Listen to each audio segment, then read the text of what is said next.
Eh, ¿Podría darme un momento? Es que estoy presentando aquí fallas con mi internet.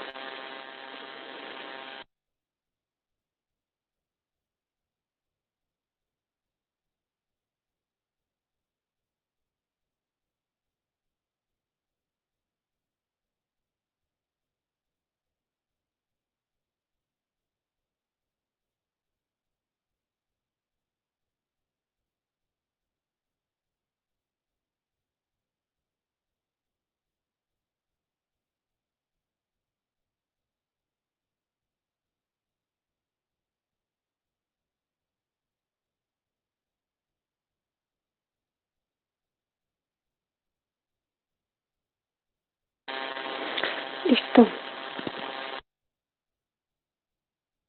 Bueno, nosotros vamos a exponer el capítulo 32.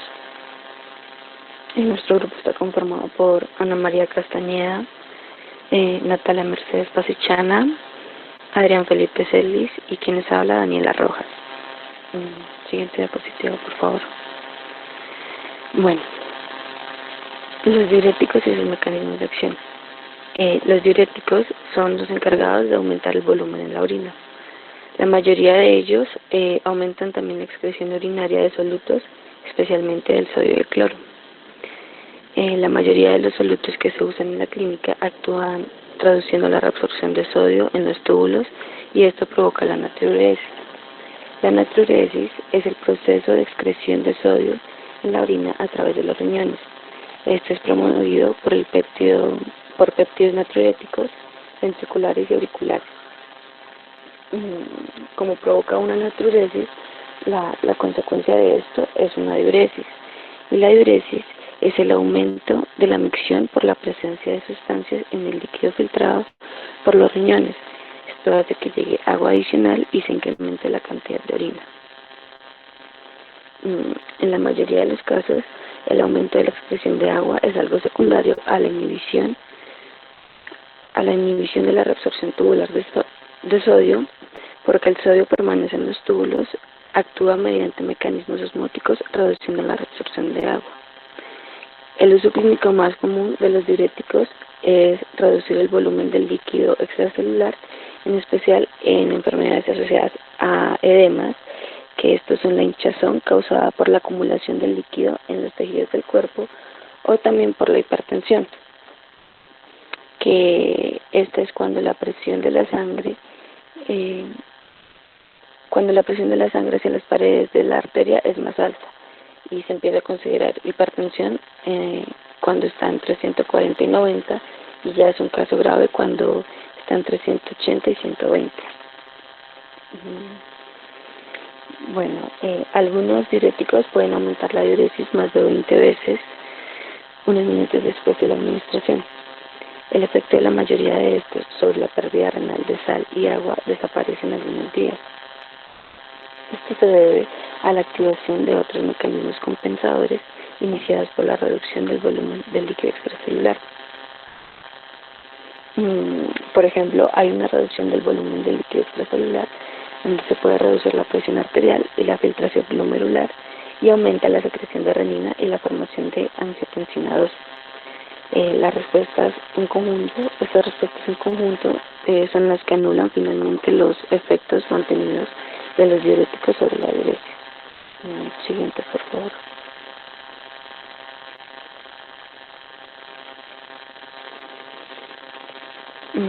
Bueno, aquí nos muestra la clase de diuréticos, sus mecanismos de acción y lugares de acción en el túbulo. Tenemos inicialmente los diuréticos osmóticos. El mecanismo de acción es la inhibición de agua. Y el... Perdón, un momento.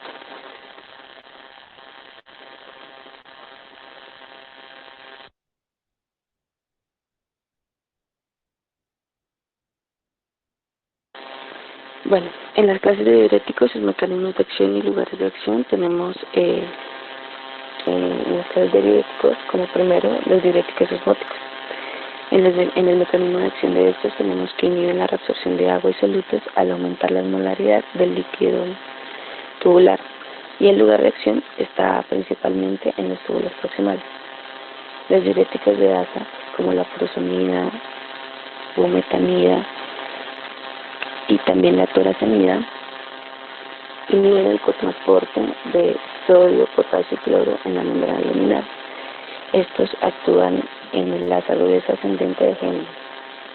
Los diuréticos tiazídicos, como la hidroclorotiazida y clortalidona, son los encargados de inhibir el cotransporte de sodio y cloro en la membrana luminal, y el lugar de acción es en la primera parte de los túbulos distales.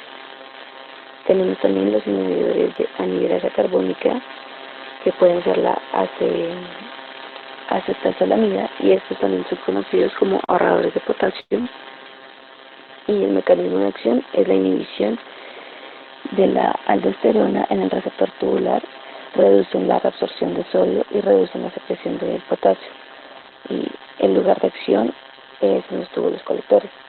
También tenemos los bloqueadores de los canales de sodio, como el gantereno y la amilorida, que estos también se conocen como ahorradores de potasio, y bloquean la entrada del sodio en los canales de sodio de la membrana luminal, reducen la reabsorción de sodio y reducen la secreción de potasio.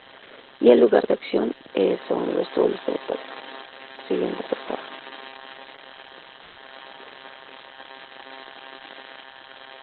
Bueno, ahora vamos a hablar brevemente de cada uno.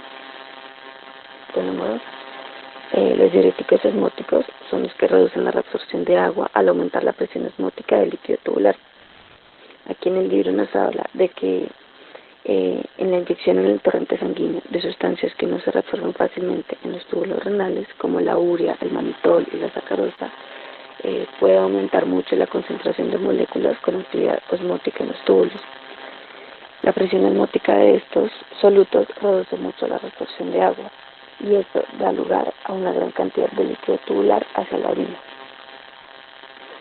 Cuando la glucemia aumenta mucho en la diabetes mellitus, la mayor carga filtrada de glucosa en los túbulos supera su capacidad de reabsorberla.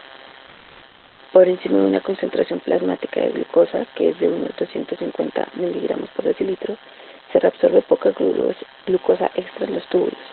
En cambio, el exceso de glucosa se queda en los túbulos, actúa como un diurético osmótico y provoca una pérdida de líquido en la orina.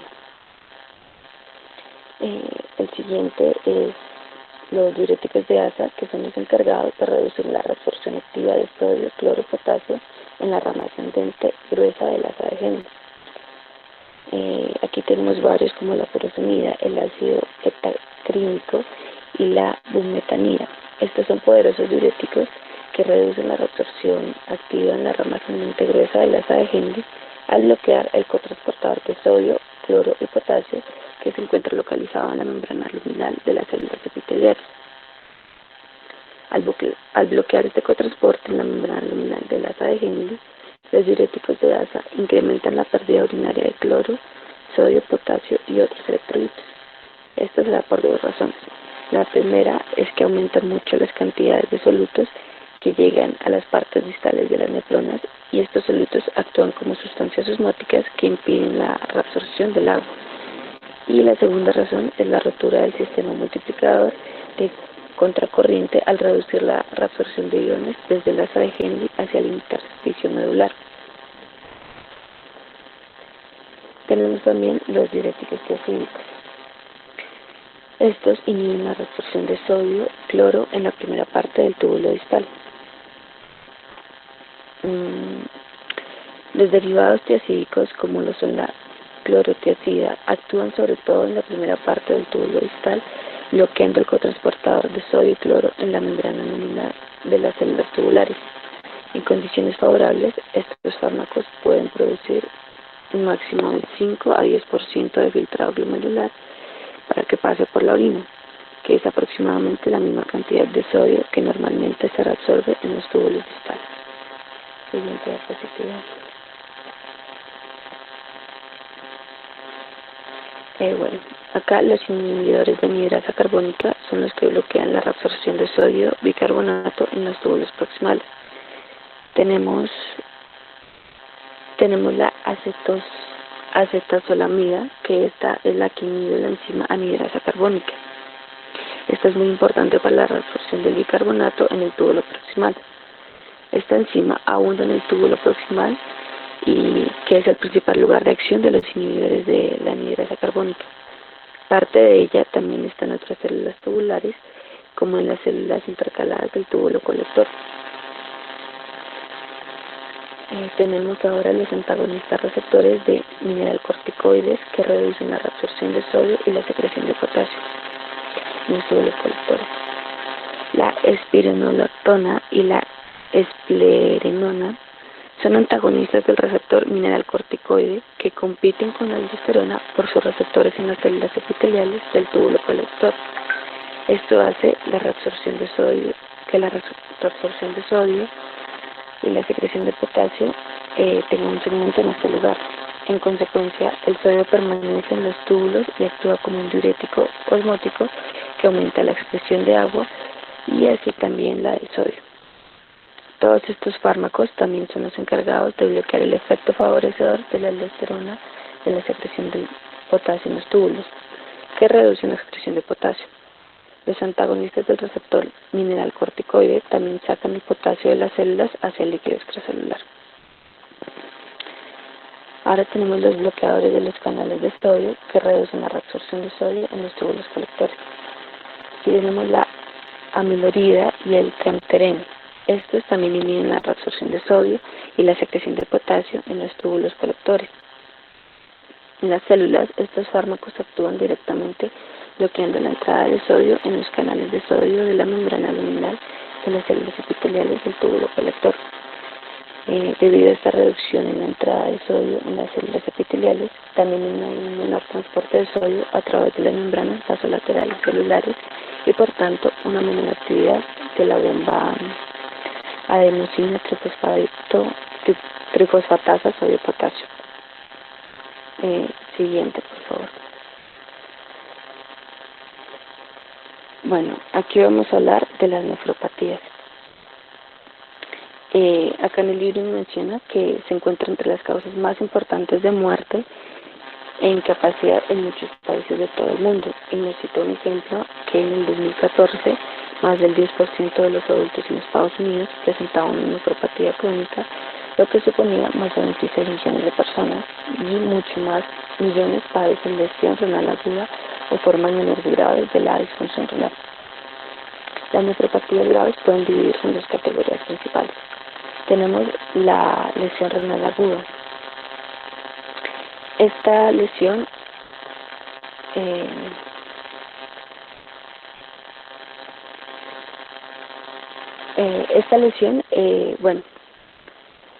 se da en un corto tiempo, puede ser en un plazo corto de 2 horas, incluso durar hasta 2 días en que se dé.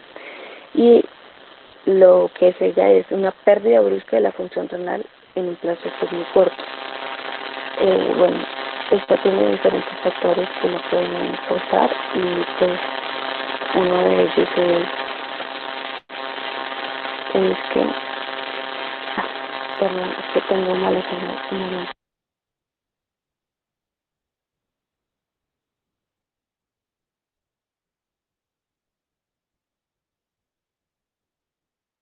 Bueno, aquí explicando esta, tiene, como dije anteriormente, un corto tiempo de acción. Esta se puede dar de un momento a otro, aunque se da más en pacientes que han sido hospitalizados con anterioridad. Esto ocurre cuando los riñones pierden de repente la capacidad de filtrar los desechos en la sangre. Los desechos, como no han sido filtrados, pueden acumularse en niveles nocivos y pueden desequilibrar la composición química de la sangre. Esta, como dije anteriormente, es común en personas que han sido hospitalizadas y tienen enfermedades críticas que necesitan cuidados intensivos. Puede ser una enfermedad fatal si no se trata a tiempo y requiere un tratamiento intensivo. Los síntomas más comunes pueden ser la disminución del volumen de la orina, la retención del líquido, la falta de aire, la fatiga, desorientación, náuseas, debilidad, entre otros, aunque en muchas ocasiones ninguno de estos síntomas se presenta. Y sin embargo, cuando es demasiado grave, se pueden presentar síntomas como convulsiones o en algunos casos puede haber hasta coma severo. Pueden haber tres causas principales, que son la reducción del flujo normal de la circulación de la sangre hacia los riñones, una lesión directa en los riñones, o también que los tubos de drenaje de la orina de los riñones han sido obstruidos y los desechos no pueden eliminarse del cuerpo a través de la orina.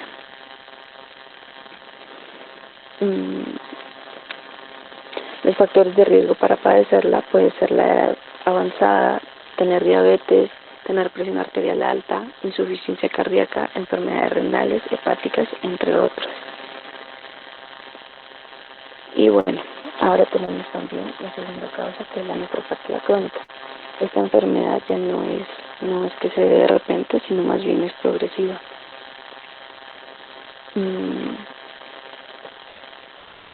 Bueno, esta, dependiendo de los daños que haya causado o los daños que se diagnostiquen en el momento que acuda al paciente, puede tener diversos tratamientos.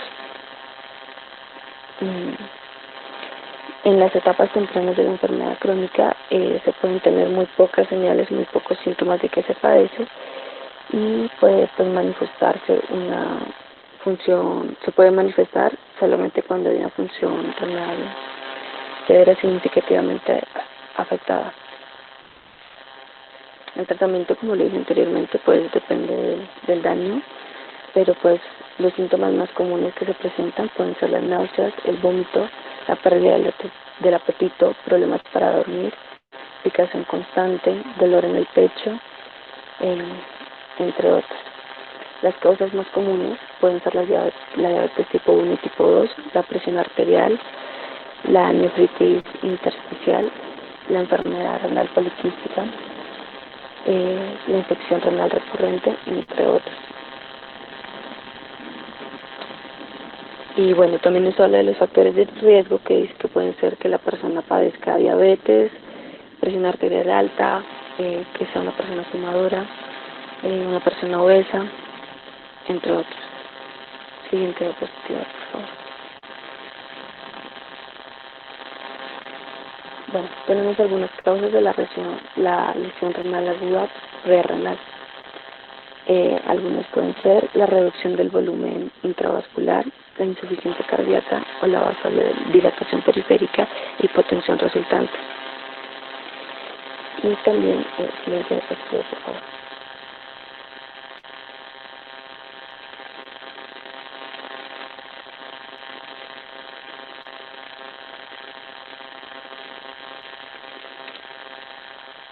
Siguiente diapositiva, por favor. Bueno, acá también tenemos algunas causas de la lesión renal aguda intrarrenal. Estas pueden ser la lesión de los vasos pequeños o glomerular, lesión epitelial tubular y lesión intersticial renal. Siguiente diapositiva.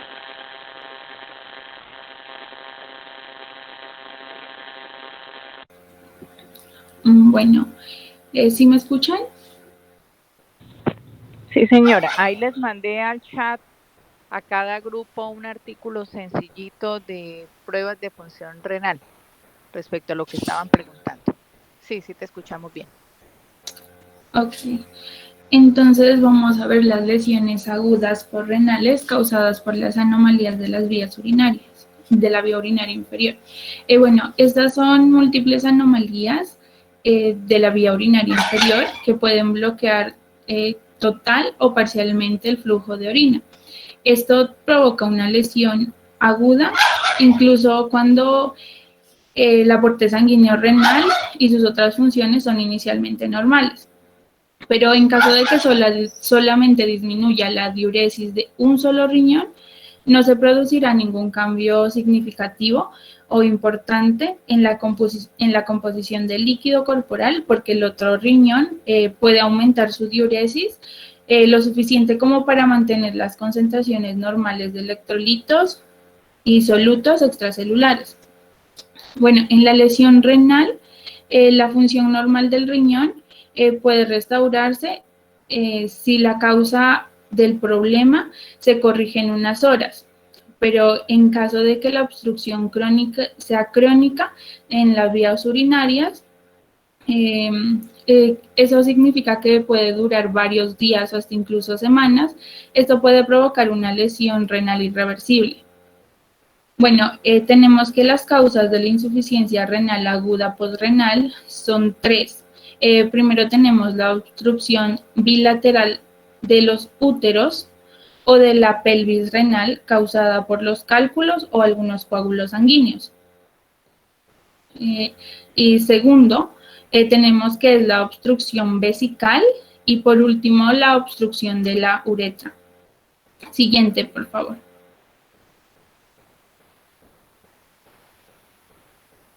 Bueno, aquí tenemos algunos efectos fisiológicos que nos da la lesión renal aguda. Bueno, un efecto fisiológico importante de la insuficiencia renal aguda es la retención de agua, de productos de desechos del metabolismo, de electrolitos en la sangre y de líquido extracelular.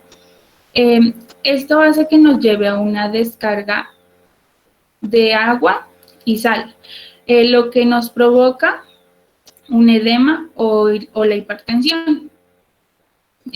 Debido a la retención excesiva de potasio, esto es una amenaza muy seria para los pacientes con lesiones renales agudas porque aumenta la concentración plasmática de potasio, generándonos una hiperpotasemia. Esto quiere decir que el potasio es más de 8 miliequivalentes sobre litro, que pues, o sea, sería más de lo normal y que esto sería mortal para el paciente. Como los riñones son incapaces de excretar suficientes iones hidrógeno, los pacientes con lesiones renales agudas presentan una acidosis metabólica, que por esta razón puede ser mortal o grave la hiperpotasemia, que es el aumento del potasio. Siguiente, por favor.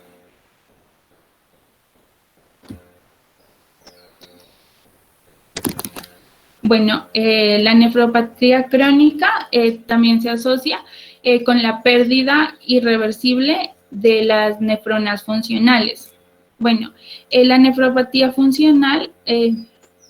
la nefropatía crónica se define como la presencia de un daño renal o la reducción de la resistencia renal que persiste durante al menos 3 meses. También se asocia con la pérdida grave e irreversible de un gran número de nefronas funcionales. Por lo general, no aparecen síntomas clínicos graves hasta que el número de nefronas funcionales se reduce al menos entre un 70 a un 75%. Bueno, en la tabla vamos a ver algunas de las causas más importantes que nos provoca la nefropatía crónica. Ahí la podemos apreciar en la parte derecha. Bueno, en general la nefropatía crónica, al igual que la aguda, puede aparecer por trastornos de los vasos sanguíneos, los glomérulos, los túbulos, el intersticio renal y la vía urinaria inferior. A pesar de que esta es una amplia variedad de enfermedades que puede provocar la nefropatía crónica, el resultado final siempre va a ser, casi siempre va a ser el mismo, porque va a ser la reducción del número de nefronas funcionales. Siguiente, por favor. Bueno, aquí tenemos el círculo vicioso de la nefropatía crónica que conlleva una nefropatía terminal. Se inicia con una lesión renal inicial que provoca un deterioro progresivo de la función renal y una pérdida lesional de las nefronas,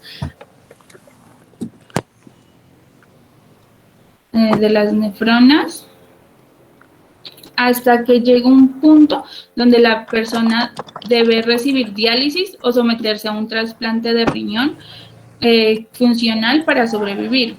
A esto pues ya se le denomina en sí como la nefropatía terminal. Según algunos estudios que se han realizado, han demostrado que la extirpación quirúrgica de grandes porciones del riñón causa inicialmente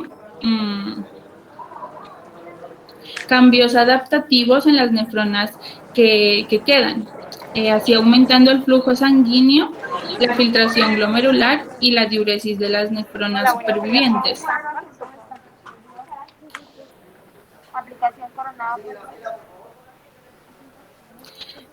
Pues en sí se desconoce como los mecanismos exactos, pero se dice que estos cambios vienen intervenidos por la hipertrofia, que es el crecimiento de las estructuras de la diversidad de nefronas que habían quedado, las nefronas supervivientes, así como también los cambios funcionales que reducen la resistencia vascular y la reabsorción tubular de las nefronas supervivientes. Estos cambios adaptativos permiten a una persona excretar cantidades normales de agua y de soluto, incluso cuando la masa renal se reduce del 20 al 25% de lo normal. Pero bueno, se dice que a lo largo de un periodo de varios años, estos cambios renales adaptativos pueden provocar una lesión mayor en las nefronas que quedaron, sobre todo en los glomérulos de las nefronas. Las causas de estas lesiones adicionales no se conocen completamente, pero algunos investigadores creen que pueden relacionarse con una mayor presión o distensión de los glomérulos que quedan, lo que ocurre como resultado de una vasodilatación funcional o de un aumento de la presión arterial.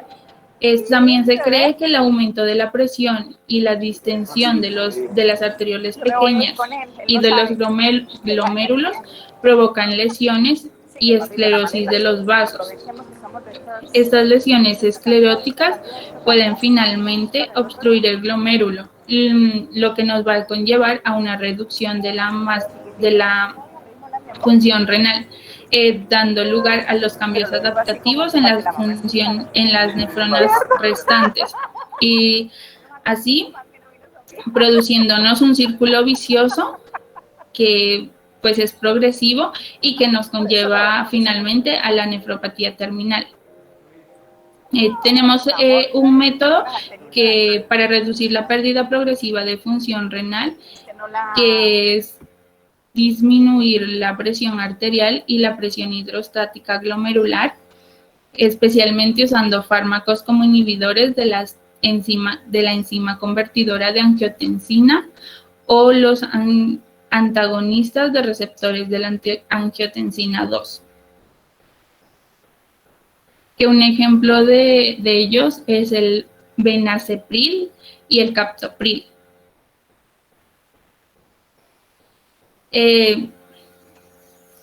Siguiente, por favor.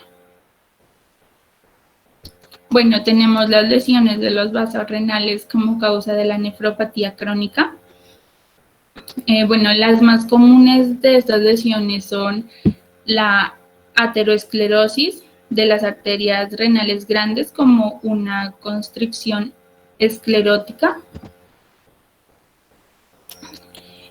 También tenemos la hiperplasia fibromuscular de uno o más de las arterias grandes que también obstruyen los vasos, y la nefroesclerosis, que es causada por lesiones escleróticas de las arterias pequeñas, las arteriolas y los glomérulos. Bueno, estas lesiones ateroescleróticas o hiperplásticas de las arterias grandes afectan con frecuencia más a un riñón que al otro y por lo tanto se produce una disminución de la función renal unilateral. También tenemos la nefroesclerosis benigna, que es la forma más común de la nefropatía, que en este tipo de lesión vascular aparecen en las arterias intratubulares más pequeñas y en las arteriolas aferentes del riñón. Perdón. Se cree que comienza con una fuga de plasma a través de la membrana íntima de estos vasos. Esta fuga da lugar a un depósito fibronoides de las capas medias de los vasos. Lo que después viene es un engrosamiento progresivo que finalmente contrae los vasos y en algunos casos los ocluye. Como prácticamente no hay circulación colateral entre las arterias renales pequeñas, la oclusión de una o más de ellas destruye un número comparable de nefronas y gran parte del tejido renal es sustituido por pequeñas cantidades de tejido fibroso. Cuando aparece la esclerosis en los glomérulos, la lesión se denomina glomerulosclerosis. La nefroesclerosis y la glomeruloesclerosis aparecen en cierto grado en la mayoría de las personas después de la cuarta década de vida y dan lugar a un descenso de alrededor de un 10% en el número de nefronas funcionales cada 10 años después de los 40 años. La frecuencia y gravedad de la nefroesclerosis y de la glomeruloesclerosis aumentan mucho con la hipertensión y con la diabetes mellitus. De hecho, la diabetes y la hipertensión son las causas más importantes de la nefropatía terminal. De este modo, la nefroesclerosis benigna acompañada con la hipertensión grave puede provocar una nefroesclerosis maligna de una progresividad súper rápida. Siguiente, por favor.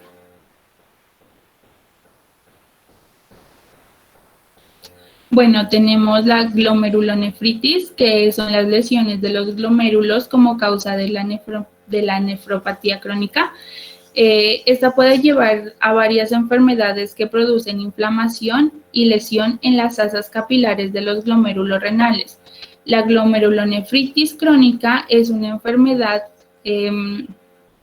lentamente progresiva que lleva a menudo a una insuficiencia renal irreversible. En la mayoría de los casos, la glomerulonefritis crónica comienza como una acumulación de complejo antígeno-anticuerpo precipitados en la membrana glomerular. Tenemos que la acumulación del complejo antígeno-anticuerpo en las membranas glomerulares provocan inflamación, lo cual da un engrosamiento progresivo de las membranas e invasión final de los glomérulos por tejido fibroso. Siguiente, por favor. Bueno, lesiones del intersticio renal como causa de la nefropatía crónica, que se denomina nefritis intersticial.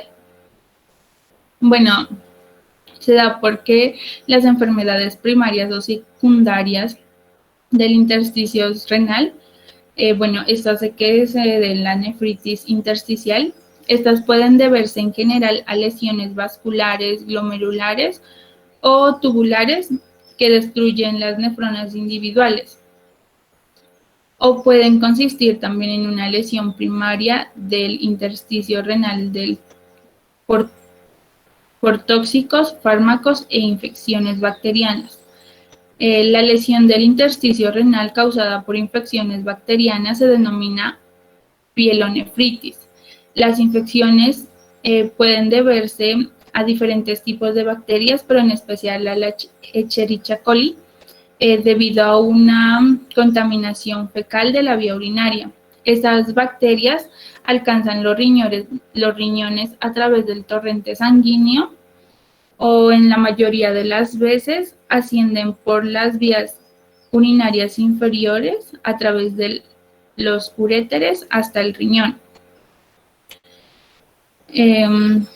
Una vejiga normal es capaz de eliminar todas las bacterias fácilmente, pero hay dos situaciones clínicas que pueden interferir con el lavado normal o la expulsión normal.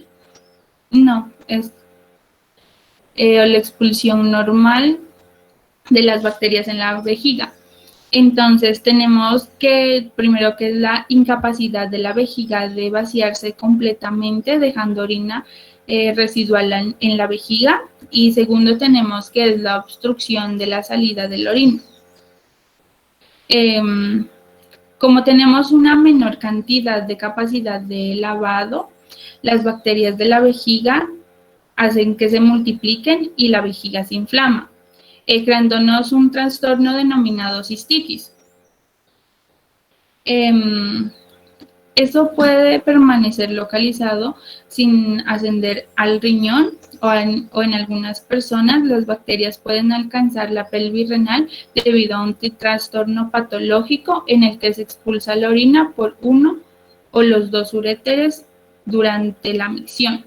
Este trastorno se llama reflujo vesicouteral y se debe a que la pared de la vejiga no ocluye el uréter durante la micción. Como resultado de ello, parte de la orina es impulsada hacia arriba hasta el riñón, transportando bacterias que pueden alcanzar la pelvis y la médula renal, donde inicialmente la infección e inflamación asociadas a la pielonefritis. Bueno, la pielonefritis comienza en la médula y pues suele afectar más la función de la médula que de la corteza. O bueno, al menos en la primera fase, debido a que una de las principales funciones de la médula es proporcionar un mecanismo de contracorriente para concentrar la orina. Los pacientes con pielonefritis tienen con frecuencia una capacidad muy deteriorada de concentrar la orina. Ya, siguiente.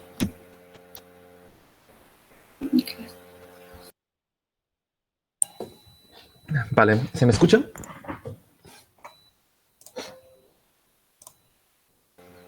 Sí. Sí, vale. Entonces, el síndrome nefrótico. El síndrome nefrótico se caracteriza por perder grandes cantidades de proteína plasmática en la orina. La causa de esta pérdida de las proteínas es el aumento de la permeabilidad de la membrana glomerular. Es decir, que las enfermedades que afectan esta permeabilidad pueden dar lugar al síndrome nefrótico. ¿Cuáles son estas enfermedades? Pues son glomerulonefritis crónica, amiloidosis y el síndrome nefrótico por cambios mínimos. La glomerulonefritis crónica afecta a los glomérulos, los inflama y también a sus vasos sanguíneos. La amiloidosis se debe al depósito de una sustancia proteinácea en las paredes de los vasos sanguíneos. Y el síndrome nefrótico, por cambios mínimos, es una pérdida en las cargas negativas por un ataque de anticuerpos en la membrana. Las cargas negativas de la membrana basal repelen las proteínas plasmáticas con cargas negativas. La función de la nefrona en la nefropatía crónica. Entonces, la pérdida de la función de las nefronas por la nefropatía crónica conducen a que las nefronas tengan que trabajar más para excretar los solutos y agua. Incluso si pierden un 75 a 80%, estas pueden seguir excretando cantidades normales sin acumular en exceso líquidos en los tejidos. Pero si es menor de esto, se produce una retención de líquido o la muerte, en dado caso que llegue a 5 o a 10%. Entonces, cuando a unos se desecha estos electrolitos con menor cantidad en nefronas funcionales. Eso no pasa con los desechos del metabolismo como urea y creatinina, ya que al disminuir las nefronas se disminuye la filtración glomerular. Y asimismo, estos desechos que se excretan por medio de la filtración glomerular se acumulan, además de que no se reabsorben con tanta facilidad por los electrolitos. Por esto, a menor cantidad de nefronas funcionales, es mayor la acumulación de estos desechos en los líquidos corporales, en especial la creatinina, que no se reabsorbe, sino que en condiciones normales se excreta la misma cantidad que se produce. Los solutos como el fosfato, el urato y los iones de hidrógeno no se afectan hasta los 20 o a 30%. Después de esto se aumenta su concentración plasmática. Estas sustancias se excretan cuando la filtración glomerular es baja y por fracciones grandes en los capilares glomerulales. Esto es porque se reduce la reabsorción tubular y aumenta la secreción tubular.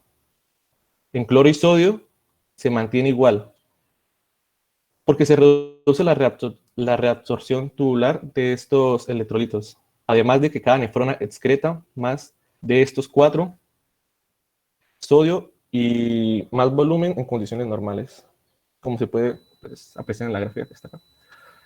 Y en esta gráfica, pues lo que quiere decir es la filtración glomerular por mililitros por minuto, de 0 a 1, estando estable, pues no, si no se perturba, no se perturba tampoco la concentración sérica de creatinina y tampoco la producción y excreción renal de creatinina. Pero cuando baja, se puede ver que la concentración en los tejidos aumenta y se da se pierde el equilibrio positivo, que sería esta rayita de acá. Perdón. A medida que a medida que pasa, pues el tiempo se va como regulando.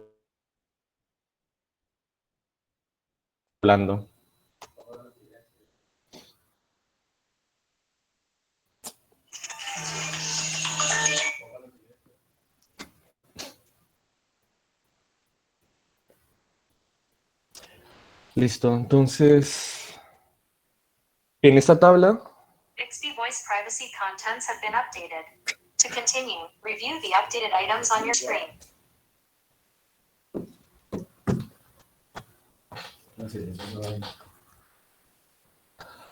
sigue ahí. Bueno.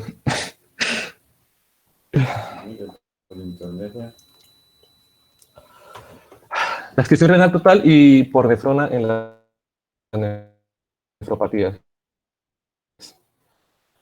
Las nefronas se logran adaptar porque se aumenta el flujo sanguíneo y la filtración glomerular de todas estas funcionan. Esto hipertrofia los vasos sanguíneos y los glomérulos, además de que los vasos sanguíneos se dilatan. En la gráfica, pues en la tabla esta nos podemos dar idea es que cuando se pierde el número de nefronas, disminuye el número total de nefronas, así como la filtración total de esta, pero no la filtración por cada nefrona, sino que aumenta. Pero como es una pérdida del 75%, el volumen excretado por cada nefrona no va a disminuir, pero sí va a aumentar el volumen excretado por cada una. No por todas, perdón, sino por cada una. Va a aumentar. Entonces, la isotenuria o incapacidad del riñón para concentrar o diluir la orina. Los túbulos renales pierden la capacidad para concentrar o diluir completamente la orina. En los riñones enfermos que tienen un aumento del flujo tubular, la capacidad se reduce porque, primero, el flujo rápido de líquido tubular por los conductos colectores no permiten la reabsorción del agua. Y segundo, porque el flujo rápido a través del asa de Henle y los conductos colectores no permiten que el mecanismo de contracorriente opere de manera eficaz para concentrar solutos de líquido intersticial medular. Cuando aumenta la destrucción de nefronas, la capacidad máxima del riñón disminuye y la osmolaridad y densidad relativa se acercan a la relativa del filtrado glomerular. El mecanismo de diluir del riñón se altera cuando las nefronas se reducen debido a que el lavado rápido del líquido a través de las asas de Henle elevada de solutos como la urea permiten una concentración alta en el líquido de la nefrona. Por ende, la capacidad de dilución se reduce y la osmolaridad urinaria mínima y densidad relativa se acercan al filtrado glomerular.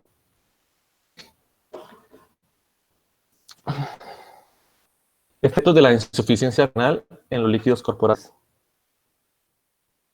La nefropatía crónica tiene un efecto en los líquidos corporales que dependen de dos factores: la ingesta de agua y alimentos y el deterioro en la función renal. Si una persona con insuficiencia renal crónica mantiene la misma alimentación, los contenidos de líquidos extracelular serán como se muestran en la figura. Pues normal, y a medida que aumentan los días, pues se va a ver una pérdida o reducción o un aumento de los solutos que se ven en la gráfica.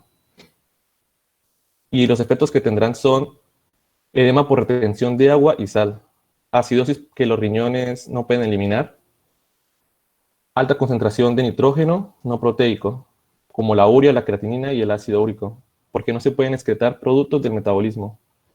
Concentraciones altas de sustancias excretadas por el riñón, como los fenoles, sulfatos, fosfatos, potasios y bases de guanina. Si no hay ingesta de agua después de la lesión renal aguda, el contenido total de agua del organismo aumenta levemente. Y si consume agua, aumenta rápidamente. En nefropatía crónica parcial no se acumula líquido de manera intensa, sino que se consume exclusivamente sal y agua. No, sino que se consume excesivamente sal y agua, a no ser que se reduzca la función renal a menos de un 25%. Se produce una hipertensión en casi todos los pacientes con una función renal muy reducida, lo suficiente como para recibir una diálisis, filtrado de sangre para sacar sales y líquidos extracelulares. El aumento de la urea, el ácido úrico, la creatinina y algunos compuestos que son productos finales del metabolismo proteico aumentan hasta 10 veces de lo normal en 1 a 2 semanas de la insuficiencia renal. Y se acumulan las concentraciones que estos nitrógenos proteicos, aumentando el índice de gravedad de la nefropatía crónica. Cuando los riñones pierden su función, se da acumulación de los ácidos en los líquidos corporales. El cuerpo lo puede contrarrestar por sus amortiguadores y compuestos fosfatos de los huesos. Pero si estos se agotan, se produce una acidosis, en donde el pH sanguíneo será reducido y el paciente entrará en estado de coma, donde fallecerá y su pH estará por debajo de los 6,8. Su pH sanguíneo. Si los riñones están muy dañados, no son capaces de formar suficiente eritropoyetina, lo que produce una reducción de eritrocitos y provoca una anemia. Pero hoy en día se puede conseguir solución a esto con un tratamiento, y es un tratamiento también para la insuficiencia renal.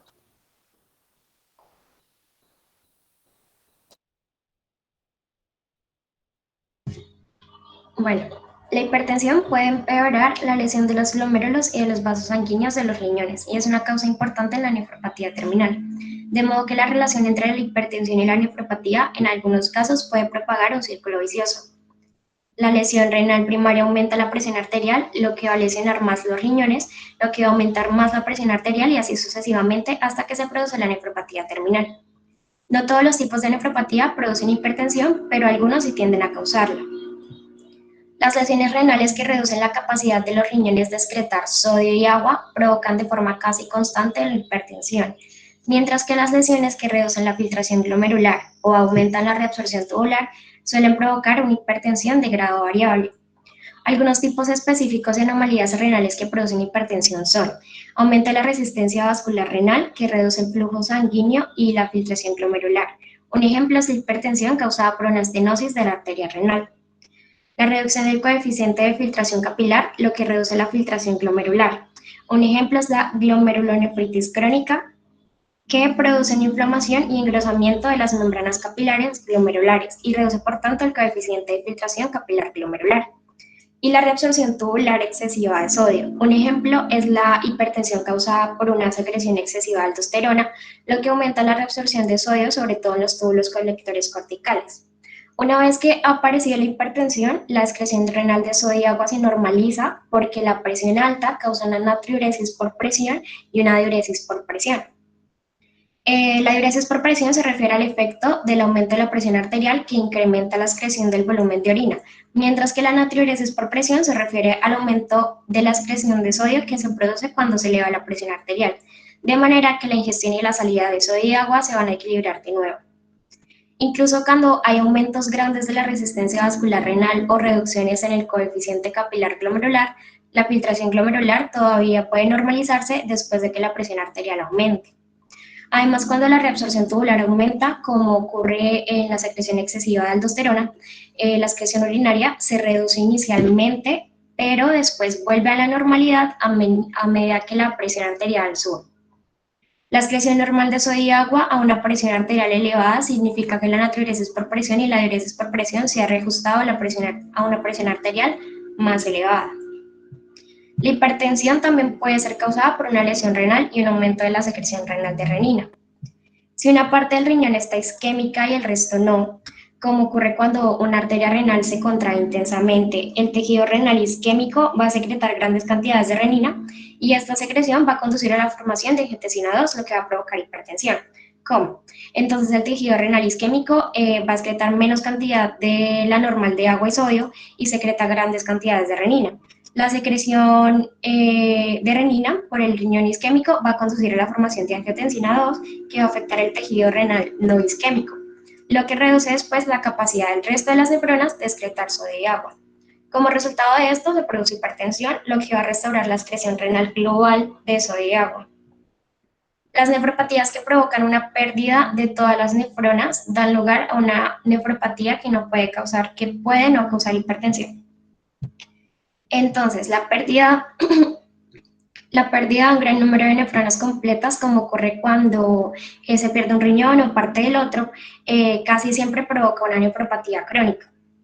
Si el resto de las nefronas son normales y la ingestión de sal no es excesiva, este trastorno puede no provocar una hipertensión significativa, porque incluso un ligero aumento de la presión arterial va a elevar la filtración glomerular, va a reducir la absorción de sodio y va a favorecer a una excreción suficiente de sal y agua en la orina. Pero cuando un paciente con este tipo de anomalía se expone a situaciones estresantes adicionales como una toma grande de sal, puede hacerse muy hipertenso. En este caso, los riñones no pueden simplemente eliminar grandes cantidades o las cantidades adecuadas de la sal a una presión arterial normal, porque pues hay un número pequeño de nefronas funcionales que quedan. El aumento de la presión arterial entonces va a restaurar la excreción de sal y agua para compensar la ingestión de sal y agua en condiciones constantes. El tratamiento eficaz de la hipertensión exige que se incremente la capacidad de los riñones para excretar sodio y agua, por un aumento de la filtración glomerular o por un descenso de la reabsorción tubular, de manera que el equilibrio entre la ingestión y excreción renal de sal y agua pueda mantenerse a presiones arteriales inferiores. Esto se puede conseguir con fármacos que bloqueen los efectos de las señales nerviosas y hormonales que hacen que los riñones retengan sal y agua, como por ejemplo bloqueantes beta-adrenérgicos antagonistas del receptor de la angiotensina o inhibidores de la enzima convertidora a angiotensina. Con fármacos que vasodilaten los riñones e incrementen la filtración glomerular, como los bloqueadores de canales de calcio o con diuréticos que inhiban directamente la reabsorción tubular de sal y agua. Siguiente diapositiva, por favor. Bueno, sabemos que cada enzima celular y cada proteína transportadora se forman en respuesta a un gen respectivo presente en el núcleo. Si cualquier gen necesario falta o es anormal, los túbulos pueden carecer de una de las proteínas transportadoras o de una de las enzimas necesarias para el transporte de soluto por las células epiteliales tubulares renales. En otros casos se produce un exceso de la enzima o de la proteína transportadora. Así se producen muchos trastornos tubulares hereditarios en el transporte anómalo de las sustancias a través de la membrana tubular. Además, la lesión de la membrana epitelial tubular por toxinas o isquemia también puede dar lugar a trastornos tubulares renales importantes. Entonces, como trastornos tubulares específicos, tenemos de ejemplo la glucosuria renal, donde los riñones son incapaces de reabsorber la glucosa. En esta glucosuria renal, la glucemia puede ser normal, pero el mecanismo de transporte de la reabsorción tubular de glucosa se ve muy limitado o falta. En consecuencia, a pesar de que haya una glucemia normal, pasan grandes cantidades de glucosa a la orina al día. Dado que la diabetes mellitus también se asocia a la presencia de glucosa en la orina, se debe excluir la glucosuria renal, que es un trastorno relativamente benigno, antes de hacer el diagnóstico de diabetes mellitus. Tenemos también la aminoaciduria, que, en la aminoaciduria los riñones son incapaces de reabsorber aminoácidos. Algunos aminoácidos comparten sistemas de transportes para la reabsorción, como ya lo habíamos visto anteriormente, mientras que otros tienen sus propios sistemas de transportes especiales. Es raro que una reabsorción deficiente de todos los aminoácidos dé lugar a una aminoaciduria generalizada. Lo más frecuente es que las deficiencias de los sistemas de los transportadores específicos den lugar a una cistinuria esencial, en la que grandes cantidades de cistina no se reabsorben y a menudo se cristalizan en la orina para formar cálculos renales. Una glicinuria simple, en la que la glicina no se reabsorbe, y una betoaminoisobutírica aciduria, que aparece en alrededor del 5% de todas las personas, pero aparentemente sin relevancia clínica. La hipofosfatemia renal. Los riñones son incapaces de reabsorber fosfato. En la hipofosfatemia renal, los túbulos renales no reabsorben cantidades suficientes de iones fosfato cuando las concentraciones de fosfato en los líquidos corporales alcanzan cifras muy bajas. Este trastorno no suele provocar anomalías inmediatas graves porque las concentraciones de fosfato en el líquido extracelular pueden variar ampliamente sin provocar una disfunción celular importante. Pero cuando esta concentración baja de fosfato dura un tiempo prolongado, reduce la calcificación ósea. Tenemos también la acidosis tubular renal, donde los riñones son incapaces de secretar iones y hidrógenos. Los túbulos renales son incapaces de secretar cantidades adecuadas de iones y hidrógeno. Como resultado, se pierden continuamente grandes cantidades de bicarbonato de sodio por la orina. Esto provoca un estado continuo de acidosis metabólica. Este tipo de anomalía puede deberse a enfermedades hereditarias o a una lesión generalizada de los túbulos renales. Tenemos también la diabetes insípida nefrógena, donde los riñones son incapaces de responder a la hormona antidiurética. Los túbulos renales no responden en ocasiones a la hormona antidiurética, lo que hace que se excreten grandes cantidades de orina diluida. Mientras que la persona reciba agua abundante, este trastorno rara vez provoca dificultades importantes. Sin embargo, cuando no se dispone de cantidades de agua adecuadas, la persona se puede deshidratar con rapidez. Tendremos el síndrome de Fanconi, que es un defecto generalizado de la reabsorción de los túbulos renales. Suele asociarse a una mayor excreción urinaria de casi todos los aminoácidos, glucosa y fosfato.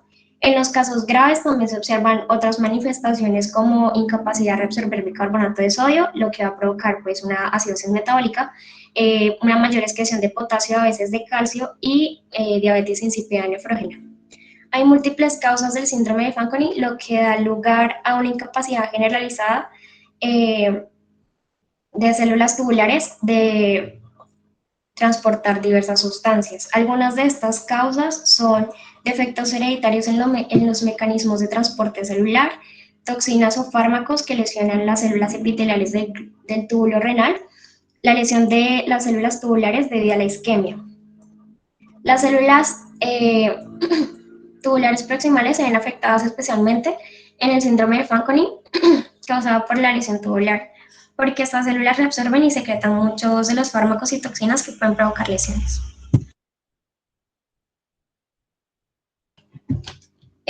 Tenemos también el síndrome de Bartter, donde hay una reducción de la reabsorción de sodio, cloruro, potasio en las masas de Henle.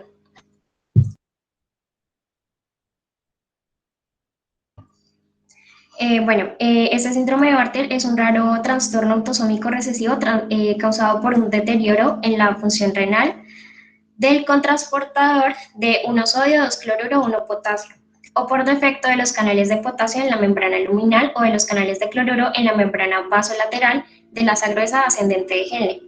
En los trastornos se produce un aumento de la excreción de agua, sodio, cloruro, potasio y calcio. La pérdida de sal y agua conduce a una ligera depresión de volumen, lo que provoca la activación del sistema renina-angiotensina-aldosterona. El aumento de la aldosterona y el elevado flujo tubular distal, debido a un deterioro de la reabsorción en el asa de Henle, estimulan la secreción de potasio e hidrógeno en los túbulos colectores, lo que provoca hipopotasemia y alcalosis metabólica. También tenemos el síndrome de Gitterman, donde hay una reducción de la reabsorción de cloruro de sodio en los túbulos distales. Es un trastorno autosómico recesivo del cotransportador de cloruro de sodio sensible a la tiazida en los túbulos distales. Los pacientes con este síndrome comparten algunas características con los del síndrome anterior, el síndrome de Bartter, que son la pérdida de sal y agua, una ligera depresión del volumen de agua y la activación del sistema renina-angiotensina-aldosterona, que pues si bien estas anomalías son menos graves en pacientes con síndrome de Gitterman. Puesto que los defectos tubulares de los síndromes de Bartter y Gitterman no pueden corregirse, el tratamiento se centra normalmente en reponer las pérdidas de cloruro de sodio y potasio. Y por último tenemos el síndrome de Liddle, que es el aumento de la reabsorción de sodio, que es un trastorno autosómico dominante que procede de varias mutaciones en el canal de sodio epitelial sensible a la amilorida, en los túbulos distales y en los túbulos colectores. Estas mutaciones provocan una actividad excesiva de este canal sodio epitelial, lo que va a provocar la mayor reabsorción de sodio y agua, hipertensión y alcalosis metabólica. Sin embargo, los pacientes con síndrome de Liddle presentan niveles menores de aldosterona debido a la retención de sodio y a las disminuciones compensatorias en la secreción de renina y los niveles de angiotensina, lo que va a reducir la secreción suprarrenal de aldosterona. Afortunadamente, el síndrome de Liddle puede tratarse con amilorida diurética, que bloquea el exceso de la actividad del canal de sodio epitelial. Siguiente diapositiva, por favor. Bueno, tenemos el tratamiento de la insuficiencia renal mediante trasplante o por diálisis con un riñón artificial. La pérdida grave de la función renal, ya sea crónica o aguda, es una amenaza para la vida y exige retirar los productos de desechos tóxicos y normalizar el volumen de líquido corporal y su composición. Esto se puede corregir mediante un trasplante de riñón o por diálisis con un riñón artificial. El trasplante con éxito de un único riñón puede restaurar la función renal hasta un nivel suficiente para mantener esencialmente la homeostasis normal de líquidos y electrolitos del organismo. Aproximadamente cada año se realizan en Estados Unidos 18.000 trasplantes de riñón. Los pacientes que los reciben suelen vivir más y tienen menos problemas de salud que aquellos que se mantienen con diálisis. Se requiere el mantenimiento de un tratamiento inmunodepresor para casi todos los pacientes como ayuda para prevenir el rechazo agudo y la pérdida del riñón trasplantado. Algunos efectos colaterales de los fármacos inmunodepresores son un mayor riesgo de infecciones y de ciertas formas de cáncer, aunque las dosis del tratamiento inmunodepresor suelen reducirse a lo largo del tiempo para minimizar estos riesgos. En Estados Unidos, unas 400.000 personas con insuficiencia renal irreversible o extirpación total de los riñones se mantienen crónicamente con diálisis con riñones artificiales. La diálisis se utiliza también en ciertos tipos de lesión renal aguda como medida temporal hasta que los riñones puedan reanudar su función. Si la pérdida de la función renal es irreversible, es necesaria la diálisis de forma continua. Sin embargo, la diálisis no puede mantener una composición corporal completamente normal ni puede sustituir todas las funciones que desempeñan los riñones. Por eso la salud de los pacientes mantenidos con el uso de riñones artificiales por diálisis pues se va deteriorando. Siguiente diapositiva, por favor. Bueno, tenemos los principios básicos de la diálisis. Bueno, el principio básico del riñón artificial es hacer pasar la sangre a través de conductos muy pequeños rodeados de una membrana fina. En el otro lado de la membrana hay un líquido dializador que pasa mediante difusión las sustancias no deseadas de la sangre. En la imagen observamos los componentes de un tipo de riñón artificial en la que la sangre fluye continuamente entre dos membranas finas de celofán. Fuera de la membrana está el líquido dializador. El celofán es lo suficientemente poroso para permitir a los constituyentes del plasma, exceptuando las proteínas, difundir en las dos direcciones, desde el plasma hacia el líquido de la diálisis o desde este hacia el plasma. El movimiento de soluto a través de la membrana de diálisis depende del gradiente de concentración del soluto entre las dos soluciones, la permeabilidad de la membrana al soluto, el área superficial de la membrana y el tiempo en que la sangre permanezca en contacto con la membrana. De modo que la intensidad máxima de transferencia de solutos tiene lugar inicialmente cuando el gradiente de concentración es mayor, o sea, cuando la diálisis empieza, y pierde la intensidad cuando el gradiente de concentración se va disipando. En un sistema de flujo, como es el caso de la hemodiálisis, la disipación del gradiente de concentración se puede reducir optimizando la difusión de solutos a través de la membrana, aumentando el flujo de sangre o el líquido dializador o de ambos. En la operación normal del riñón artificial, la sangre fluye de forma continua o intermitente de nuevo a la vena. La cantidad total de sangre en el riñón artificial en cualquier momento suele ser menor de 500 mililitros. El flujo de varios cientos mililitros por minuto y el área superficial total de difusión de entre 0,6 y 2,5 metros cuadrados. Para evitar la coagulación de la sangre en el riñón artificial, se infunde una pequeña cantidad de heparina en la sangre a medida que entra al riñón artificial. Además de la difusión de solutos, la transferencia en masa de solutos y agua puede conseguirse aplicando una presión hidrostática que fuerza los solutos a través de las membranas del dializador, y este tipo de filtración se llama flujo masivo o hemofiltración. Siguiente diapositiva. Bueno, en esta tabla se hace una comparación del líquido dializador con el plasma normal y el plasma urémico.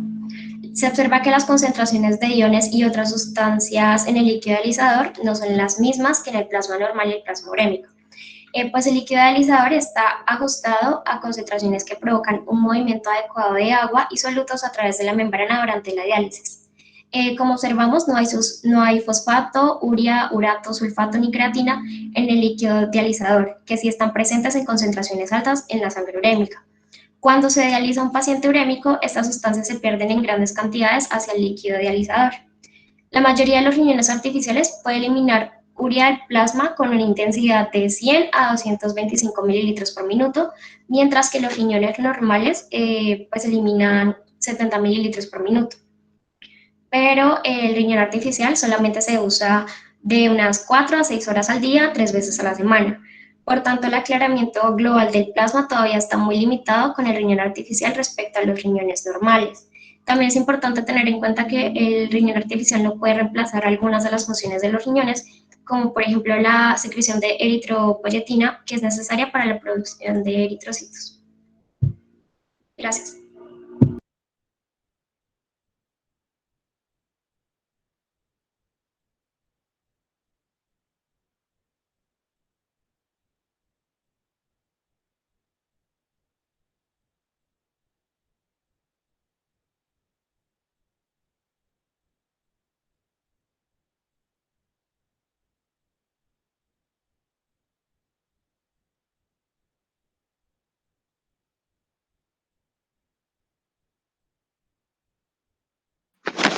¿Puede pasar el otro grupo para que presente la pantalla, por favor?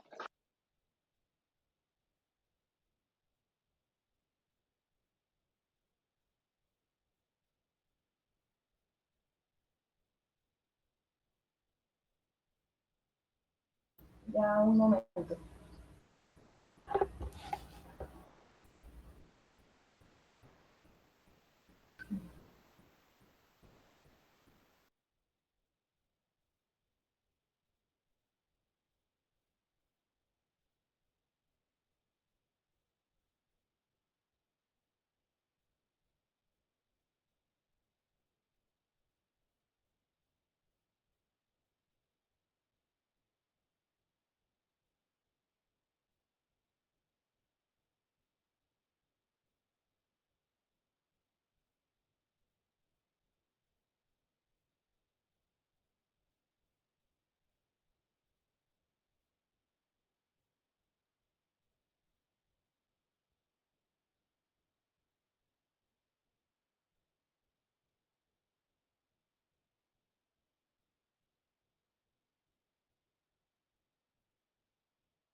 Buenos días, entonces nuestro grupo el día de hoy vamos a exponer sobre la introducción a la endocrinología.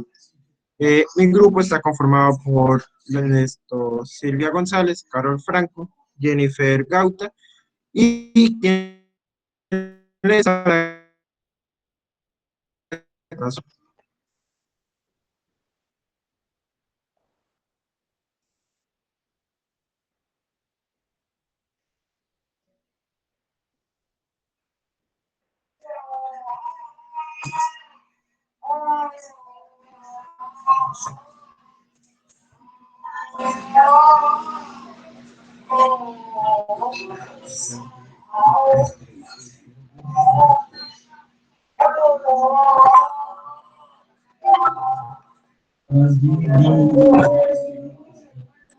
Disculpen, es que estoy presentando problemas con mi computador.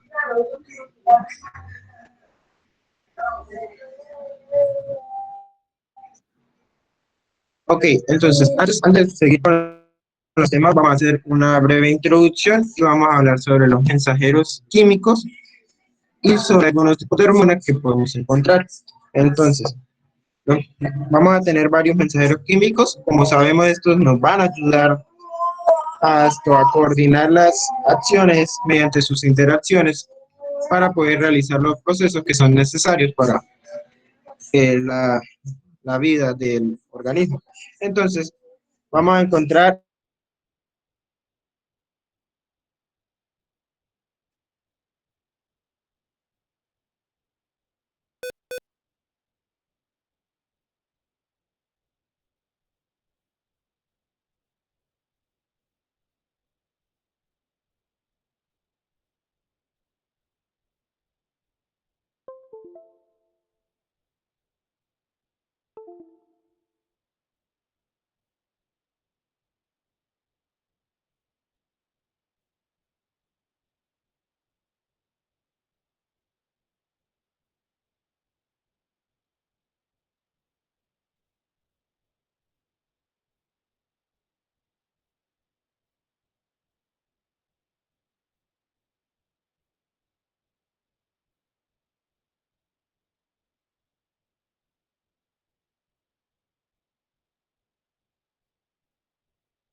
Cristian tuvo algunos problemas con el internet, entonces vamos a seguir hasta el segundo que expone.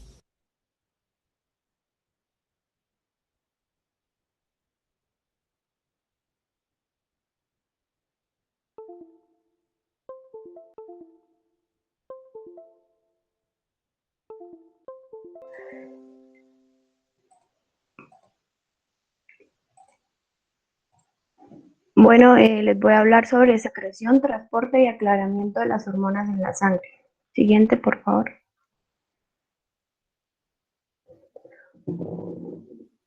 La secreción hormonal tras un estímulo. El inicio de la secreción o la duración de la secreción de las hormonas varía o difiere en cada hormona en particular y depende de su función de control específica. Por ejemplo, la adrenalina y la noradrenalina se secretan solo segundos después de la estimulación y realizan su acción durante unos segundos, a diferencia de otras hormonas como la hormona del crecimiento y la tiroxina, que tardan varios meses en ejercer todo su efecto y duración. La duración inicio de cada hormona, la duración inicio depende de cada hormona. Siguiente. Algo a tener en cuenta es que las concentraciones hormonales en la sangre tienen valores muy reducidos. Estos valores oscilan entre un picogramo y algunos miligramos. Y el ritmo de secreción al día también es muy pequeño y se mide en miligramos o microgramos por día. El control hormonal por retroalimentación de la secreción hormonal. La secreción de las distintas hormonas se encuentra regulado por varios mecanismos. Estos aseguran en su conjunto un elevado nivel de control. Existen dos tipos de controles, que es el control nervioso, que tenemos como ejemplo las catecolaminas. Esto es un estímulo simpático de la médula suprarrenal y secreta catecolaminas, como la adrenalina y la noradrenalina. Y por otro lado tenemos el control por retroalimentación, que es el más importante. Este se divide en retroalimentación negativa o retroalimentación positiva. La retroalimentación negativa es el efecto contrario con respecto al estímulo inicial. Vamos a ver unos ejemplos para que puedan entender mejor este control. La estimulación de X sustancia aumenta la concentración de esa sustancia, va a causar una inhibición de la secreción. Por el contrario, si no se estimula la secreción, la disminución de la concentración de esta sustancia va a causar una estimulación de la secreción. ¿Puede pasar la siguiente, por favor? Entonces, un ejemplo de retroalimentación negativa, tenemos el aumento de la glicemia, que estimula el páncreas para que el páncreas libere insulina, y esta insulina hace que se disminuya la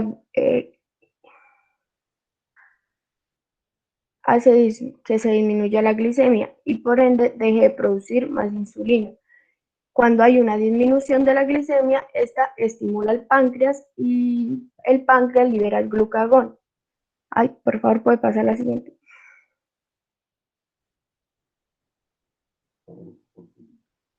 La anterior.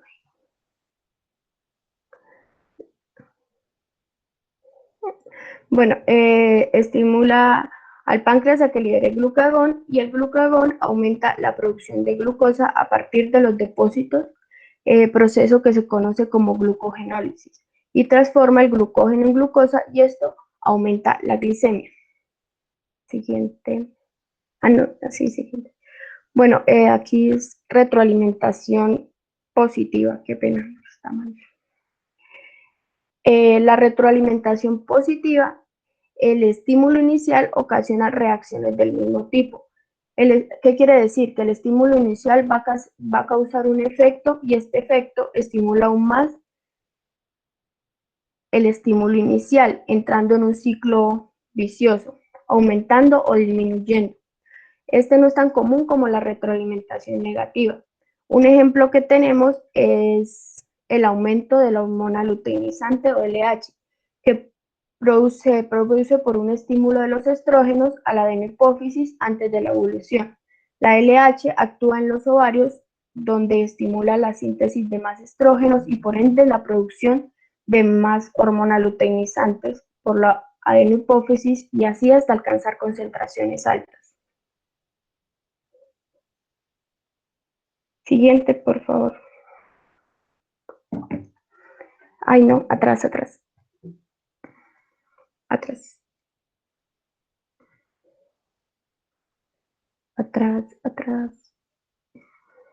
Más atrás.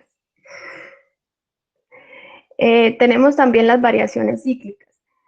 La liberación hormonal está sometida a variaciones periódicas que dependiendo de los siguientes factores, como pueden ser el cambio de estación, las etapas de desarrollo, etapas de envejecimiento, ciclo diurno y ciclo del sueño. Un ejemplo muy claro de esto es la secreción de cortisol, que varía según la hora del día, con niveles más altos en la mañana y va disminuyendo a tener niveles más bajos en horas como las 12 de medianoche y las 4 de la madrugada. Siguiente.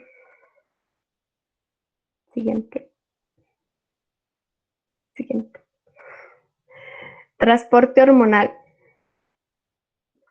Existen tres tipos de hormonas, existen tres tipos de hormonas que son los péptidos, las catecolaminas y los esteroides. Los péptidos y las catecolaminas son hormonas hidrosolubles y circulan de forma libre en el plasma, o sea, se disuelven en plasma y se transforman desde su origen a los tejidos efectores de manera libre, mientras que los esteroides son hormonas liposolubles y estas circulan unidas a proteínas transportadoras específicas. Algo súper importante es que solo las hormonas que circulan de forma libre son capaces de ejercer acciones, mientras que las unidas a proteínas carecen de esta actividad hasta que se disocian. Y hay que tener en cuenta que la unión de hormonas a proteínas plasmáticas hace que se retrase la eliminación de estas proteínas en el plasma. Siguiente. Aclaramiento hormonal. Existen dos factores que pueden aumentar o disminuir la concentración de una hormona en la sangre. El primero es el ritmo de secreción de la hormona hacia la sangre y el segundo es la velocidad de aclaramiento de la hormona en la sangre. Este recibe el nombre de tasa de aclaramiento metabólica. ¿Cómo se halla la tasa de aclaramiento metabólica? Es igual a la velocidad de desaparición de la hormona en plasma sobre las concentraciones de la hormona. Esto se realiza por diferentes estudios. Siguiente. Bueno, aquí nos vamos a devolver a la parte de Cristian. Espera, darle una diapositiva antes que me falte un pedazo. Ya.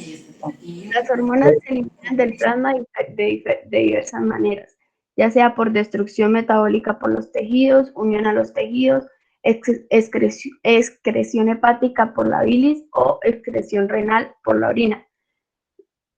Las peptídicas y las catecolaminas por lo general se degradan en la sangre y tejidos y por acción enzimática se excretan de manera muy rápida, ya sea por el medio hepático o por el medio renal. Un ejemplo de esto es la semivida de la angiotensina 2, que dura menos de 1 minuto. Mientras que hay otras hormonas, las que están unidas a proteínas, que permanecen más tiempo en la circulación. Un ejemplo de esto son los esteroides suprarrenales, que tienen una semivida entre 20 y 100 minutos, y las hormonas tiroideas, que tienen una semivida que oscila entre 1 y 6 días. Ya.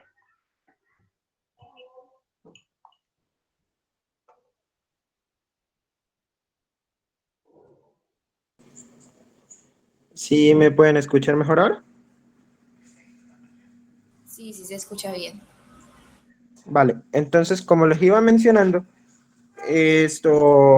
existen varios tipos de mensajeros químicos y que, como sabemos, estos son de vital importancia para el debido proceso, para solucionar todos los procesos que tenemos en nuestro cuerpo para poder tener una vida plena.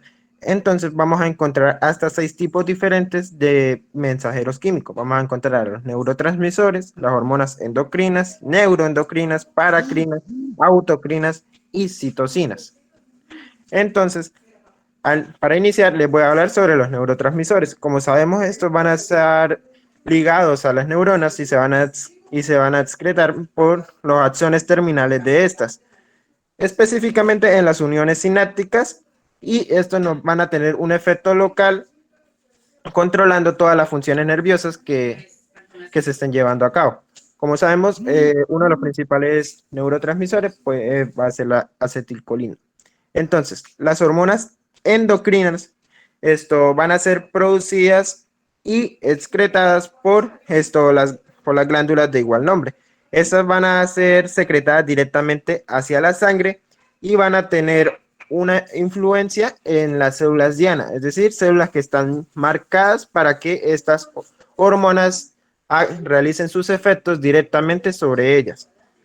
Por otro lado, las hormonas neuroendocrinas también, al igual que los neurotransmisores, van a ser secretadas por las neuronas, pero estas van a ser en dirección hacia el torrente sanguíneo y van a influir en las funciones, al igual que las células endocrinas, en células que van a estar marcadas, es decir, en células diana. Por otro lado, tenemos también las hormonas paracrinas. Siguiente diapositiva, por favor. Vamos a tener a las hormonas paracrinas. Estas van a ser secretadas en dirección al espacio o al líquido extracelular para que actúen sobre células que sean vecinas y que estén en sus alrededores. Mientras que las hormonas autocrinas, que aunque van a tener el mismo medio de secreción, es decir, se van a secretar hacia el espacio, hacia el líquido extracelular, estas van a tener un efecto sobre ellas mismas. Entonces, las hormonas que se secreten las hormonas que se secretan de este tipo van a tener un efecto propio en sí mismos. Y por último vamos a tener a las citocinas, que van a ser péptidos que van a ser secretados, al igual que ya les he mencionado, hacia el líquido extracelular. Sin embargo, estas citocinas pueden tener múltiples funciones o pueden ser de varios tipos. Pueden ser autocrinas, paracrinas o endocrinas. Podemos encontrar, por dar un ejemplo, las interleucinas y algunas linfocinas. Además de que vamos a tener un ejemplo como pueden ser la leptina, y en algunos casos cuando son secretadas por los adipocitos se les puede llamar adiposinas. Siguiente, por favor. Entonces, como les mencioné, también hay varios tipos de hormonas que funcionan y pues dependiendo su tipo, algunas son secretadas por ciertos tejidos.